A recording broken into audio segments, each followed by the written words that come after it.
नमस्कार दोस्तों, स्वागत है आप सभी का आज की वीडियो में। और आज की वीडियो में भी मैं आपके लिए नागपुरी पियानो धुन प्रस्तुत कर रहा हूं। और इस पियानो धुन में मैं शामिल किया हूं कोई दीवाना पागल का है ना, मौके तो कोई माताल का है ना। इस गाने को शामिल किया हूं। उम्मीद है आपको हमारा यह पियानो धुन पसंद आए।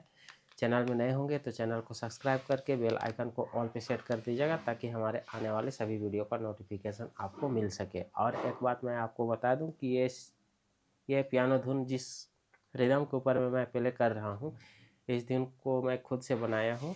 हो सके तो कमेंट करके ज़रूर बताइएगा कि यह धुन आपको कैसा लगा। तो चलिए शुरू करते हैं।